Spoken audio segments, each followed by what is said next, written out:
পার্বতী, তুমি কোনো চিন্তা করো না, আমি আছি। কিচ্ছু হতে দেব না, কারোর কিচ্ছু হবে না, লক্ষ্মী মায়ের কোনো ক্ষতি হবে না। লক্ষ্মীর কথা আমি ভাবছি না শোন। বিপদ যদি ঘনিয়ে আসে তাহলে সেটা আসবে আমাদের পরিবারের উপর। আমার বয়স, অভিজ্ঞতা এসব দিয়ে আমি কিন্তু এটা বুঝতে পারছি ভালো করে। কে কি করবে? হ্যাঁ, কে আমাদের কি করে নেবে? আমাদের পরিবারের উপর কেউ কিছু করতে পারবে কি?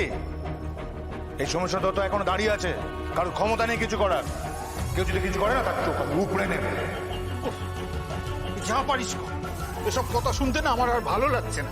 যা পারিস কর, যা পারিস কর, যা। সোম, সোম দেখো, শিবুকা কিন্তু ভুল কিছু বলছে না। দাদা রত্নার দিকে একেবারে ওত পেতে তাকিয়ে রয়েছে। তার উপর আবার পিসিমণি এসে যোগ দিয়েছে দাদার কানে মন্ত্রণা দেওয়ার জন্য। দাদার তো মাথায় নিজস্ব এমনি কোনো বুদ্ধি নেই। পিসিমণি কি বোঝাবে ওকে, ও কি করবে, আমি কিছু বুঝতে পারছি না। সোম, করতে পারবে না প্রতাপ। এর আগে তো অনেক কিছু চেষ্টা করেছে, কিছু করতে পেরেছে কি? কিচ্ছু করতে পারবে না, ওর সেই ক্ষমতাই নেই। ওকে আমি কিছু করতে দেবো না, আর যদি কিছু করে তাহলে ওরও আমি চোখ উপড়ে নেবে। তাতে কি লাভটা হবে?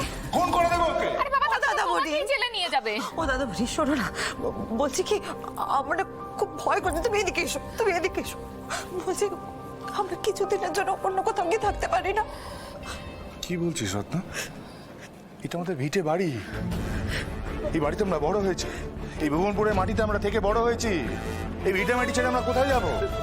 কিন্তু তুমি শুনলে না তখন প্রভাবে এসে কি বললো? আমার আমার বিয়ে দেবে ওই প্রতাপদার সাথে। প্রতাপদার নজর খুব খারাপ দাদা বলি। আমার সত্যি খুব ভয় করছে, খুব ভয় করছে আমার। না, কিচ্ছু হবে না তোর। তোর দাদা এখন বেঁচে আছে। কি করবে প্রতাপ? কিচ্ছু করতে পারবে না, কিচ্ছু করতে দেবো না আমি ওকে। বললাম তো, সেটা মনে আমি খুন করে দেবো। তাতে কি লাভটা হবে বলো তো? আরে বাবা, তোমাকে তো জেলে নিয়ে যাবে, তোমার পরিবারটা তো অনাথ হয়ে যাবে।